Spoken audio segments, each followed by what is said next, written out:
Participants, all of you, just on your video.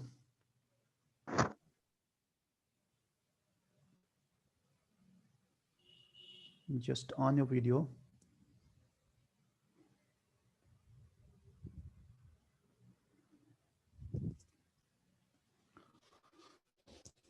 Okay, so all of you being there. So, okay. First of all,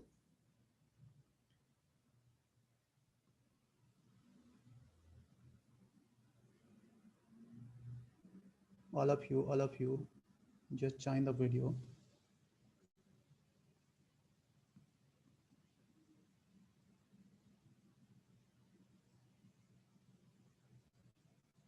Yes.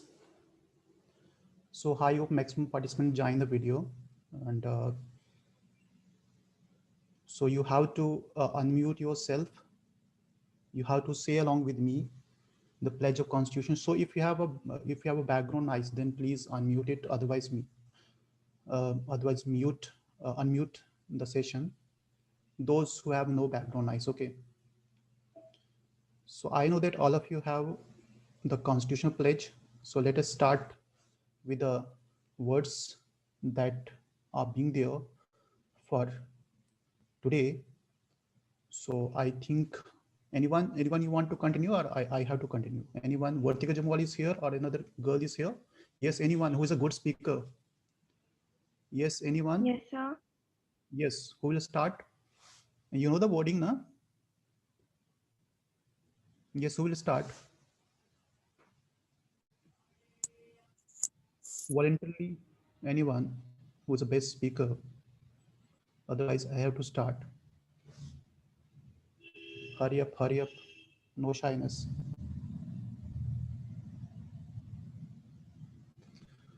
So today I'm going to start it by myself.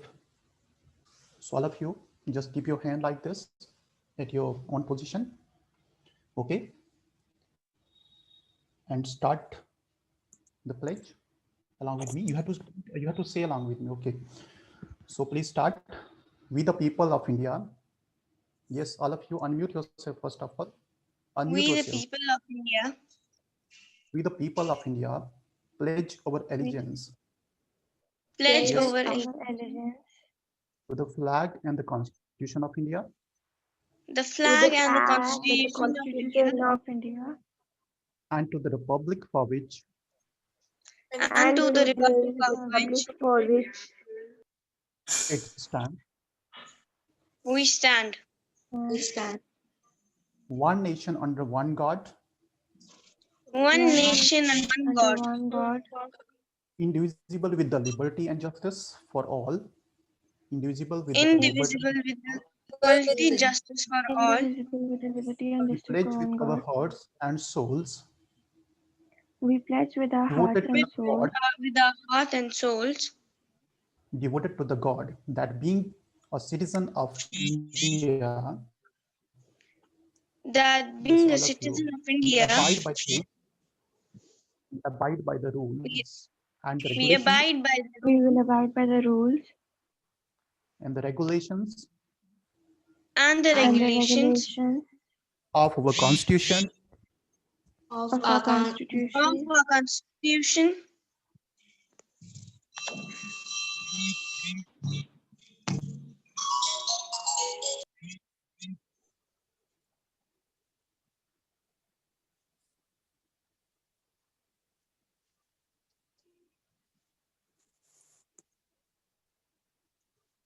Yes, all of you, you just continue.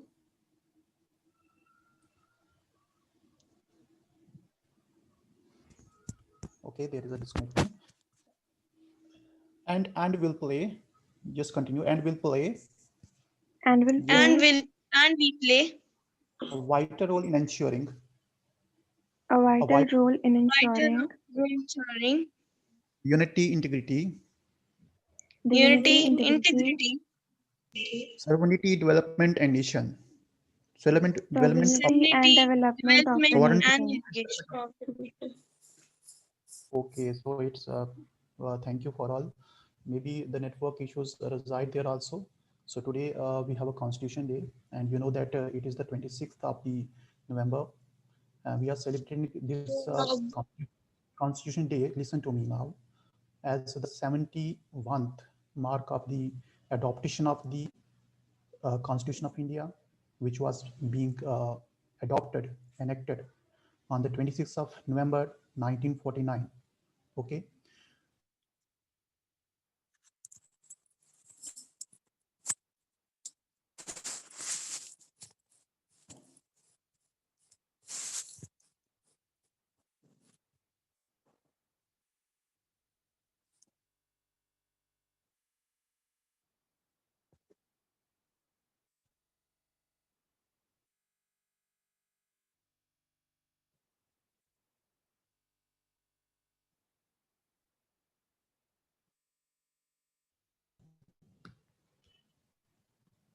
So continuing that, so this was the historical day in that is 26th of the 1949 that we ourselves give ourselves to the Constitution of India, which was being drafted by the chairman, that is the Dr. Ambedkar, and on 26th of the January 1950 we just enforced the Constitution to the India as a Republic, India Republic Bharat. So today, it's just a pledge that we serve India, and entirely what we can say, we the people being the authority, and we have some goals, some objectives, and that goals and objectives are uh, that to be embodied within the nation. Okay, so today we'll start our lecture right now. I hope that the lecture will be based on chemistry. So all of you know now, you just unmute yourself and you keep your video off. Okay, thank you for being this. Yes,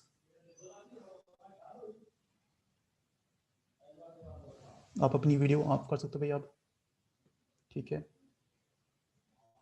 you can off your video now.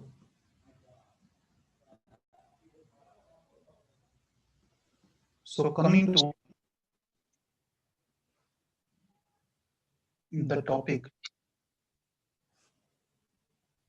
of today's, let me start with the initials. तो भाई आज का topic जो हमारे पास है वो है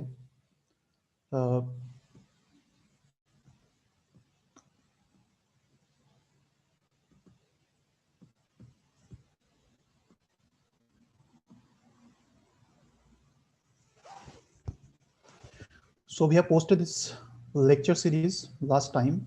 It's a structure of atom, which we started, and today is again we are continuing the same. Hope my voice is audible and network is stable. Yes, sir. Okay, so today I am using a heavy device, so maybe the voice is not okay.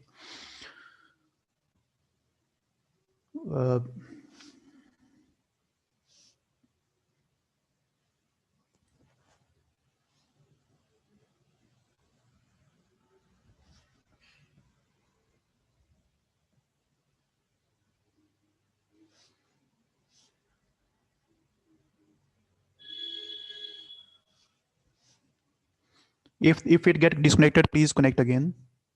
Okay, अगर disconnect हो गए तो connect कर देना, दोबारा से connect कर देना.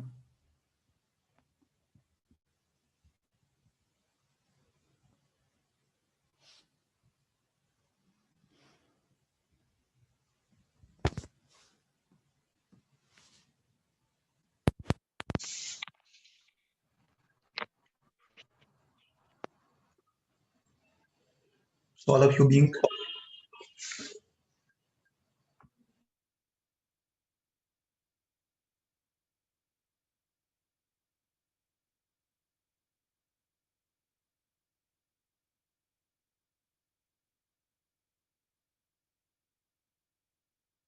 so we are now we are starting the session. Hope the voice is clear now. Voice clear अभी? अब तो होनी चाहिए clear. Okay. So as you know that we have posted last time this lecture, and it is basically based upon the concept of the atom, the structure of atom. And here we posted last time that what is atom and the basics, the mass of atom, the mass of electron, the mass of proton, and the mass of neutron. And there we just collect one thing, that the mass of the proton and neutron are more than the mass of the electron. And secondly, we note that the atom, which is being discovered, studied by the first time Dalton, is we can say being discarded later, because he assumed that atom is a indivisible particle. And the discovery of the electron, the fundamental particles, electrons and protons and neutrons. So who discovered electron? Anyone? It was discovered by the J.J. Thomson. Who discovered proton? It was Goldstein. Clear? And who discovered neutron? It was Chadwick. Clear? And the discovery of the atom or atomic nucleus, okay, atomic nucleus goes to Rutherford. Okay, so the discovery of the atomic nucleus goes to the Rutherford. So are you clear? Then we discuss about the canal rays, which are basically positive charge radiations that led to the discovery of the proton, which is again positive charge particle inside the atom. Then finally we come up with the model. The very first model is Thomson model, which is called watermelon model or plum pudding model. So where we assume that atom is a spherical, and within the atom, the seeds of the watermelon are acting like electrons, and the red part, which is being edible part, that is being said to be the site for the protons. So that means electrons are embedded within the sea of the protons, and the positive charge is equal to negative charge. That's why atom is said to be electrically neutral. Okay, then come up with the question. Yes, all of you just unmute yourself, mute yourself. Okay, then come up with the next model today. So next model is Rutherford model. So we discussed today the one more model, which is called Rutherford's model. This model is much better than Thomson model, and it gives in-depth, we can say, knowledge about the atom. तो भाई पहली बात जो Rutherford को credit जाता है, that is discovery of atomic nucleus. याद रखना, एटॉमिक न्यूक्लियस को किसने डिस्कवर किया? रदरफोर्ड ने. और neutron, do not confuse yourself, neutron को डिस्कवर किया किसने? चैडविक ने.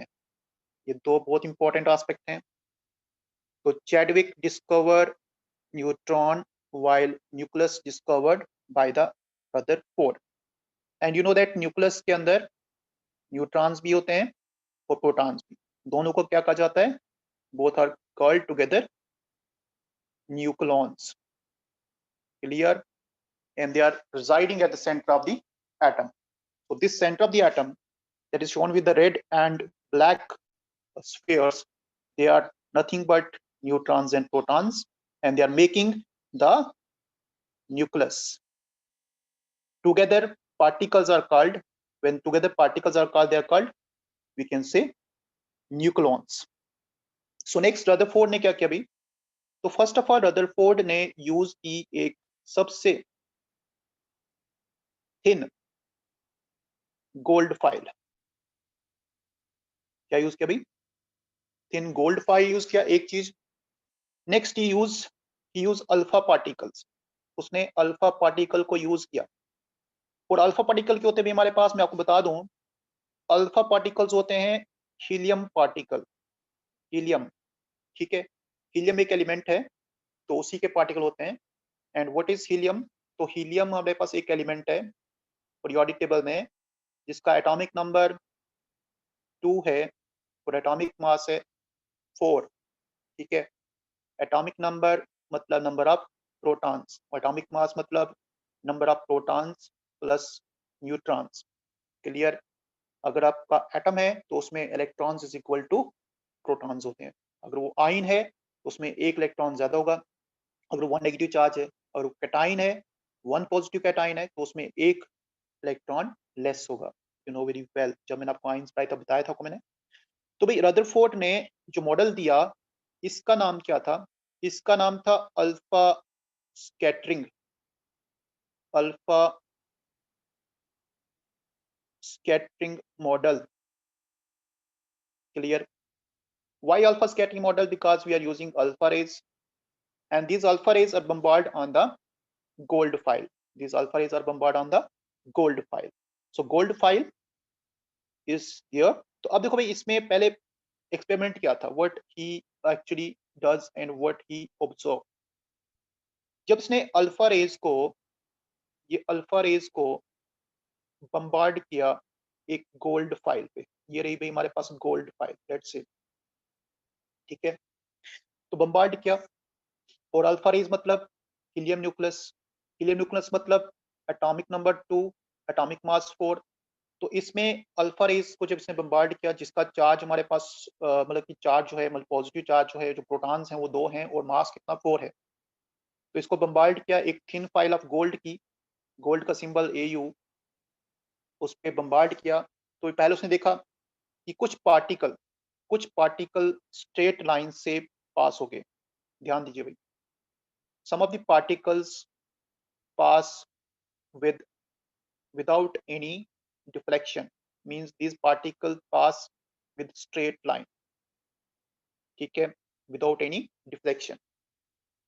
Next, what he find that some of the particles after being here, then they project at small angles, they show small angle like deflection. So this is the angle with which we are deflected. And suppose अगर मैं 12,000 particle को इस screen पे bombard करता हूं, उसमें से एक पार्टिकल, समझ गए ना, उसमें एक पार्टिकल क्या करेगा, एक पार्टिकल जो हमारे पास है वो इस गोल्ड फाइल पे स्ट्राइक करेगा और यहां से रिबाउंड होगा, मतलब वो वापस आएगा।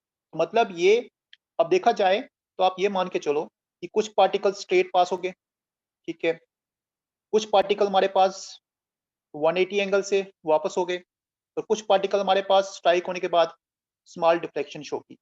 ये 3 केसेस उसने स्टडी किए, ठीक है, ये 3 केसेस स्टडी किए। तो इससे उसने ये कंफर्म किया, what he confirm from these 3 cases. So this is the conclusion that we have.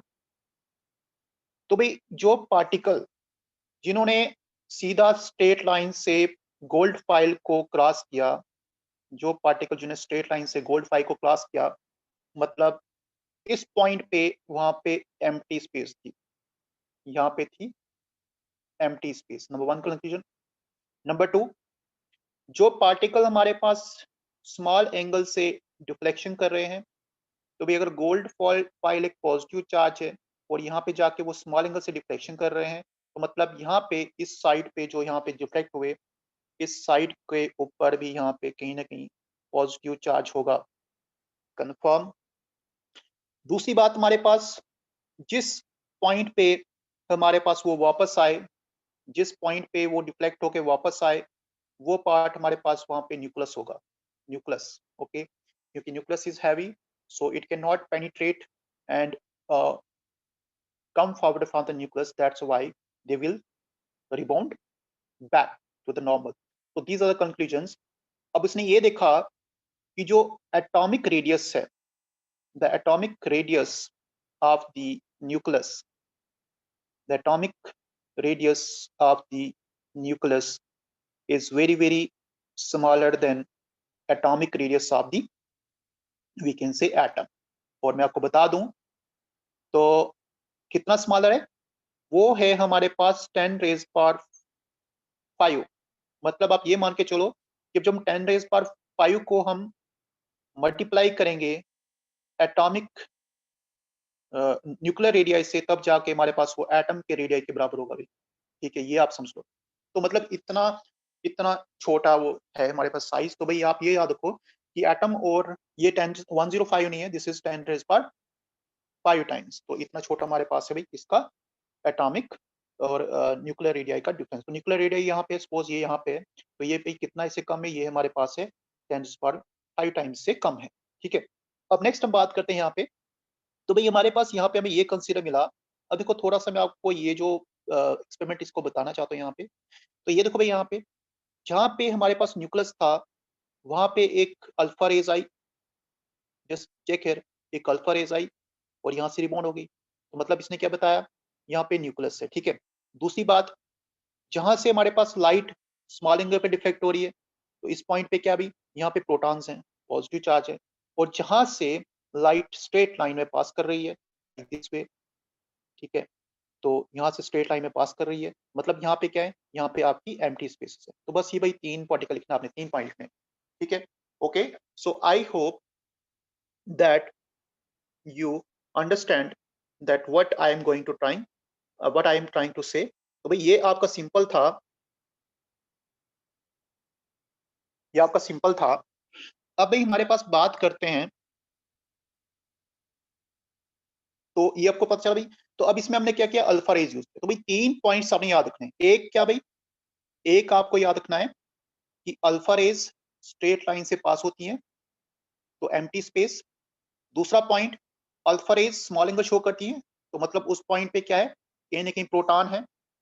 तीसरा point, alpha rays rebound back करती है, तो मतलब वहां पे क्या है, वहां पे हैवी चार्ज लाइक पार्टिकल, जैसे अनचार्ज लाइक पार्टिकल न्यूक्लियस हमारे पास है। तो भाई ये 3 पॉइंट्स हैं। This was Rutherford model. तो इतना सा मॉडल है भाई। तो इसके ऑब्जर्वेशन भाई हमारे पास पूछे जाते हैं। So there are 3 observations, and for 3 observations we have 3 conclusions, and then we compare the radii. We find that the atomic radii is more than the nuclear radii. तो nuclear radii छोटा है और atomic radii हमारे पास क्या भाई, वो बड़ा है। ठीक है, ये आपको कंफर्म किया यहाँ से। अब रदरफोर्ड की बात करें, if we talk of the Rutherford, तो भाई क्या क्वेश्चन आ सकते हैं यहाँ पे। So what are the questions? तो क्वेश्चंस आ सकते हैं यहाँ से, जैसे ये क्वेश्चन हमारे पास है कि on the basis of Rutherford, okay, model, which subatomic particle is present in the nucleus of atom? बता सकते हो भाई कौन सा हो सकता है? अगर रदरफोर्ड मॉडल ऑफ एटम की बात करें तो कौन से पार्टिकल्स हैं जो न्यूक्लियस में प्रेजेंट होते हैं? तो भी बताया भी आपको कौन से थे भाई। Yes, come up. हाँ भाई, Proton and neutron. Yes, it is protons and neutrons. Okay, तो ये भी आपका एक सिंपल सा आंसर था। अब दूसरा इसी तरह से हम देखते हैं, क्वेश्चन यहाँ पे 2 है, और वो क्या भी हमारे पास कि हमें ये बताया हुआ, जैसे यहाँ पे क्वेश्चन देखते हैं। तो क्वेश्चन नंबर 2 हमारे पास कंक्लूजन की बात है भाई। तो व्हाट आर द 3 ऑब्जर्वेशंस? ठीक है, what do you think would be, it's not any, it's a B, the observation if the alpha particle scattering experiment is carried out using a file of metal other than gold। तो भाई अगर other than gold करते तो कहीं ना कहीं हमारे पास वो जो मेटल है वो रिएक्ट करता, उसकी प्रॉपर्टी डिफरेंट होती। गोल्ड जो है, याद रखना यहाँ पे, गोल्ड एक आपका इनर्ट मेटल है। इनर्ट मतलब जो लेस रिएक्टिव होता है, ठीक है, it is very very less reactive, so understand that it's a inert metal। तो inert metal हमारे पास है, तो ये आपका इसका जो फैक्ट होगा वो डिफरेंट होगा भाई। नेक्स्ट हमारे पास बात करते हैं, तो भाई ये था। अब इसने भाई क्या क्या ऑब्जर्वेशन की, तो 3 observations and with their 3 conclusions, and you have respect to draw the diagrams. अब ये बात आती है हमारे पास next, that is called nuclear model, which is sum up model. तो भाई न्यूक्लियर मॉडल क्या कहता है कि सेंटर पे पॉजिटिव चार्ज होगा, ठीक है, और पॉजिटिव चार्ज के साथ न्यूट्रॉन होंगे, जिनको कहेंगे न्यूक्लियस कहेंगे। तो पूरा का पूरा जो एटम का मास है वो किस पे डिपेंड करता है, न्यूक्लियस के रेजिड्यू पार्ट पे, ठीक है। और उसके सराउंडिंग में इलेक्ट्रॉन्स रोटेट करेंगे। इलेक्ट्रॉन रोटेट करते हैं कहाँ पे भी, ऑर्बिट में। ऑर्बिट को बोलते हैं एनर्जी लेवल, ऑर्बिट को बोलते हैं शेल्स, ठीक है, it is also called energy level, shells. And the next, अब हम बात करते हैं if we compare the size of the nucleus and that is very very small as compared to the size of the atom and we know that it is difference of 10⁵। Next हमारे पास बात करते हैं अब Rutherford ने जो model दिया उसके क्या क्या ड्रॉबैक हैं। क्लियर? तो स्टूडेंट्स ड्रॉबैक क्या है? पहली बात देखें तो हमने सिर्फ ये मेंशन किया कि भाई एटम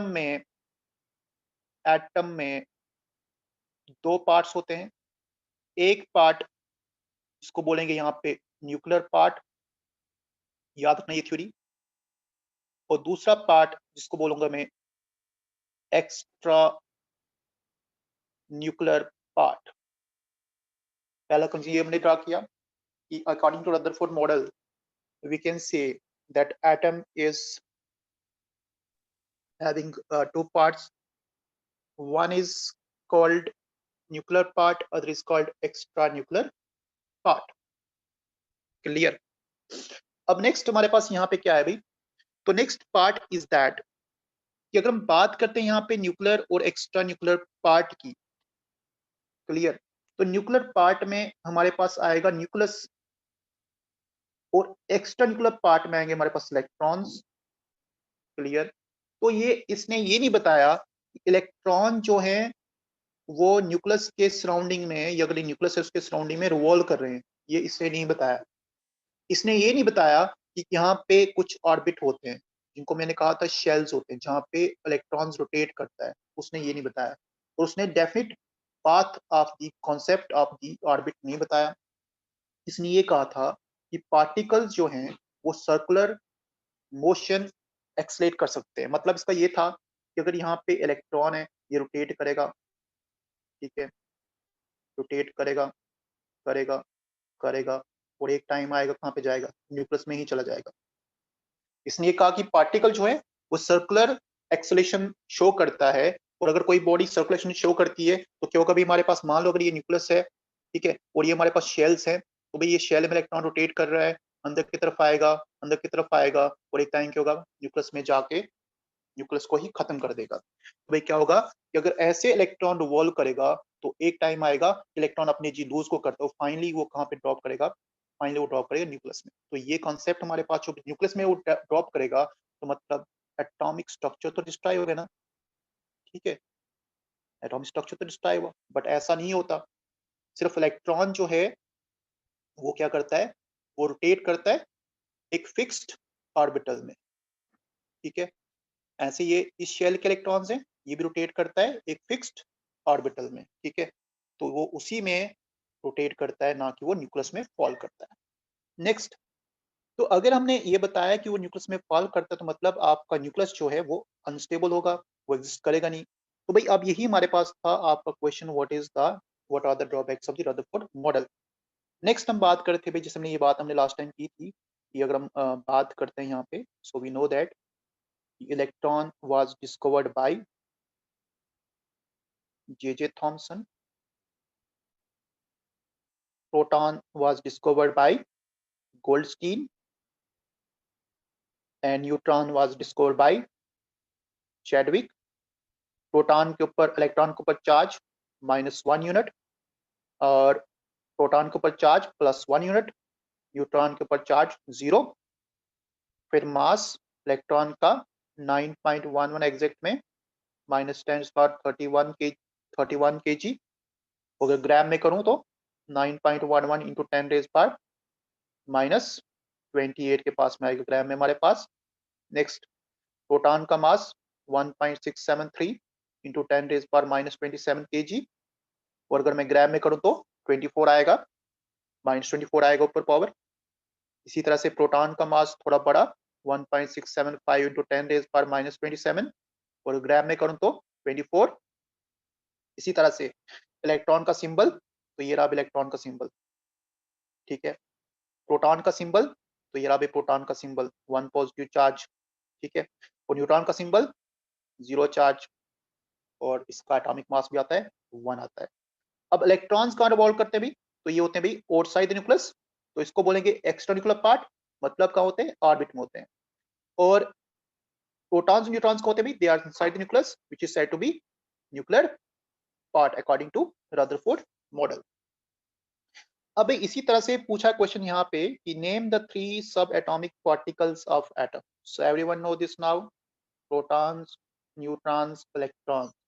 रिप्रेजेंट करने का तरीका, प्रोटॉन के ऊपर +1 चार्ज, एटॉमिक मास 1, न्यूट्रॉन के ऊपर 0 चार्ज, एटॉमिक मास 1, इलेक्ट्रॉन के ऊपर -1 चार्ज, एटॉमिक मास 1। तो this is the way to represent very well. अब यहाँ पे पूछा भी कि अगर हीलियम की बात करते हैं, ये रहा भाई हीलियम, ठीक है, इसका एटॉमिक मास है 4, ये रहा एटॉमिक मास, ऊपर लिखते हैं हमेशा, और एटॉमिक नंबर या नंबर ऑफ प्रोटॉन्स यहाँ पे 2 है। तो अगर नंबर ऑफ प्रोटॉन्स यहाँ पे 2 हैं तो मैं बताऊंगा वो एटॉमिक नंबर होगा। तो इसमें पूछा भाई इसमें न्यूट्रॉन्स कितने होंगे, क्या निकालना भाई, तो मुझे बताओ भाई इसमें न्यूट्रॉन्स कितने होंगे। अगर आपको सही से याद होगा, मैंने अभी आपको कहा था कि एटॉमिक मास जो है what is that, that is number of protons plus neutrons, and what is atomic number, if you remember it is number of only protons। तो मुझे बताओ हीलियम के पास 2 प्रोटॉन्स हैं और atomic mass number of neutrons plus protons is equal to हमारे पास 4 है, तो न्यूट्रॉन कितने होंगे भी हमारे पास, व्हाट शुड बी फार्मूला। तो फार्मूला है हमारे पास कि अगर हम न्यूट्रॉन्स निकालना चाहें तो सिंपल सा फार्मूला याद रखो कि it is atomic mass minus atomic number. मतलब हीलियम की बात करें 4 - 2 इज इक्वल टू 2, ठीक है। तो एटॉमिक मास को माइनस करना किससे, नंबर से, we get a 2 and that is number of neutrons, ठीक है भाई, याद रहा। तो मुझे बताओ भाई कार्बन 6 और 12 में कितने न्यूट्रॉन्स हैं, यस नाउ आंसर मी। तो 12 - 6 6, कार्बन 14 और 6 में कितने न्यूट्रॉन्स हैं, 14 - 6 8, नाइट्रोजन 14 7 में कितने न्यूट्रॉन्स हैं, 7, सोडियम 11 23 में कितने न्यूट्रॉन्स हैं, तो निकालेगा भाई हमारे पास इज इक्वल टू 12। तो ये हो गए भाई हमारे पास न्यूट्रॉन्स का कैसे निकालते हैं। तो रिमेंबर न्यूट्रॉन्स को निकालने का तरीका है एटॉमिक मास से माइनस करो atomic number, okay. so this is the today's topic, that is basically what we can say Rutherford model, okay। I hope you got, and you also got the nuclear model, which is really a link between the Rutherford model and the Bohr model। so next what we do, next we do the Neil Bohr model that we do in the next class। तो आज के लिए मैं आपको इतना Rutherford model ही बताऊंगा, Rutherford model ही बताऊंगा।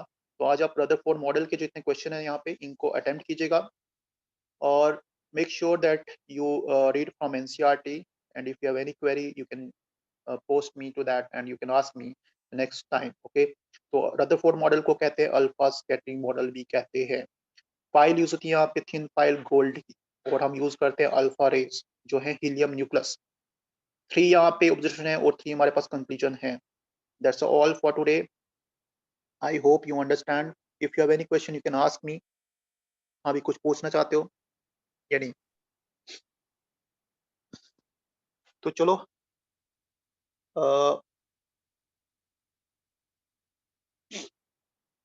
once if you are there once एक बार आप एक बार फिर दोबारा से वीडियो ऑन कर सकते हो। I have to take one screenshot, तो प्लीज एक बार पार्टिसिपेंट्स अपना वीडियो ऑन कीजिएगा। I to take screenshot, okay. नहीं एक का नहीं, सबका होना चाहिए भाई, यहाँ पे जितने भी हैं कर सकते हैं।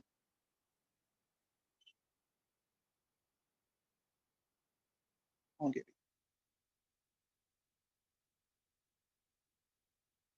1 minute, I am just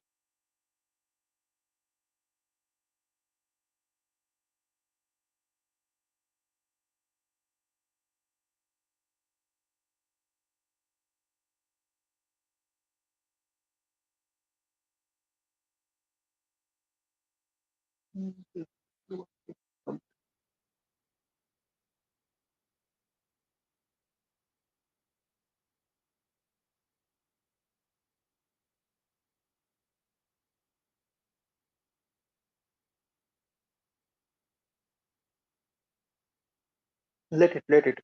Okay. चलो ठीक है. No, we end the session. Have a good day.